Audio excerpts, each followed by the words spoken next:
Welcome back to We Are Austin. A little goes a long way, especially when you want to say thanks with friends and family heading back home. Now's the time to shower them with a simple note of appreciation. It's true. Lucky for us, Sharon Schweitzer, founder of Protocol and Etiquette Worldwide, shows us what to say and how. Thank you for being back. Good morning. My pleasure. Good morning. We're happy to have you here because it's very timely. We just got a lot of gifts. We're starting off the new year. And I want to know, I was asking you the other day, I send a lot of email thank yous. Specifically, I use like paperless post a lot.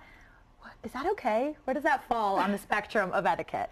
Absolutely, yes. Okay. Paperless post is wonderful. Email etiquette says yes. You can send paperless post, you can send text email, you can send a Bitmoji. It is fine. I like what I'm hearing, Sharon. Yes. You just described my life. Okay. Yes. Okay.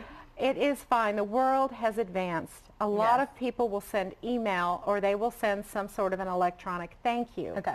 What you have to keep in mind is that when you send an email or a paperless post, you never know if it's been received because there may be a firewall, there may be a spam filter. Yep. So you really don't know if it's been received. Those are fine. The other thing you have to keep in mind is when you send a thank you note such as one of these and you know the recipient's address, then you have a little more certainty that it's arrived. Yeah. Yep. One of the things we like to do is, just to make sure, I called the great grandson of Emily Post. Oh, really? I did. I called and chatted with Peter. He's the chairman of the board of the Emily Post Institute. And Peter and I had a nice chat on New Year's Eve. And I said, Peter, I just want to make sure 100%, don't all etiquette experts agree that the thank you note is the best? And he said, absolutely. The handwritten is the best. Okay, But you I can gotta still up my send game. Start with an email Yes. and then send and- one to follow up is a good tip, you're saying? To make sure they got. To be fair, also some of those sites like paperless post, you get a little red receipt, so they can help you out a little bit to make sure people got it. They can help you out a little bit. Save myself right now because I'm sitting about 20 of those a week. Well, Yes. Taylor, if you do need some thank you notes, I think Sharon has a good selection here, good advice. So Yes, let's show us. start These are over here. beautiful. Yes. What we brought two different styles. We brought some that you can send if you are doing domestic thank yous. Okay. And you can be very creative. We have some here that have been designed. We have a whole variety. They have a lot of texture. This was a gift from a friend of mine, Catherine. These are designed thank you notes. Oh, did she These make are those? Georgia O'Keeffe cards.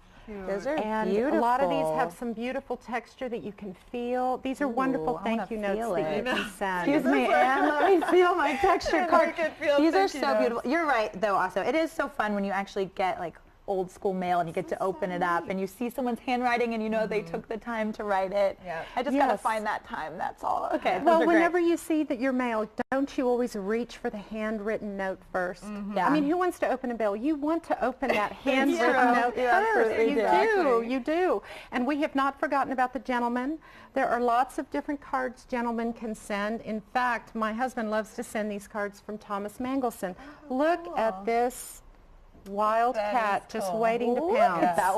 Look, just waiting to pounce. These are super neat. All right, and so what advice do you have? What's the differences if you're sending somebody a thank you note in the U.S. or somebody internationally? 'Cause there are some differences. There are some differences. These are some examples of cards. You can send these domestically also, but I think these are a little more formal. This Okay. is an example here of a card with a monogram.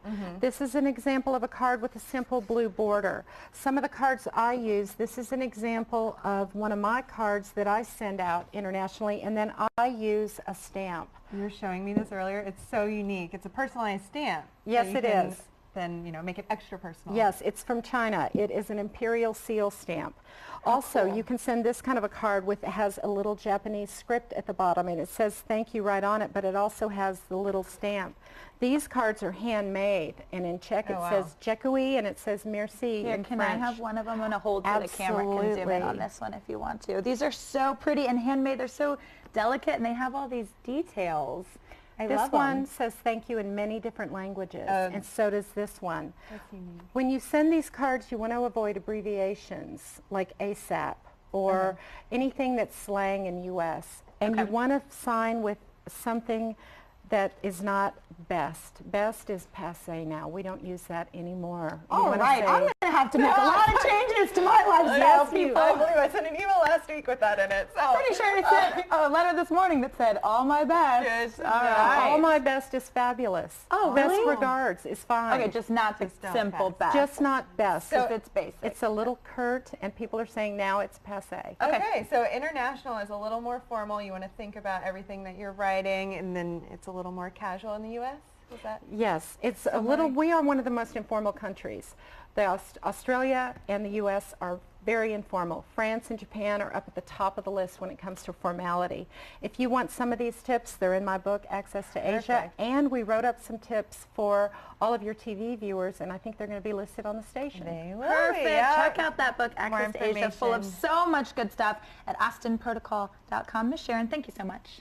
Thank you. Happy New Appreciate it. Year. Happy New Year.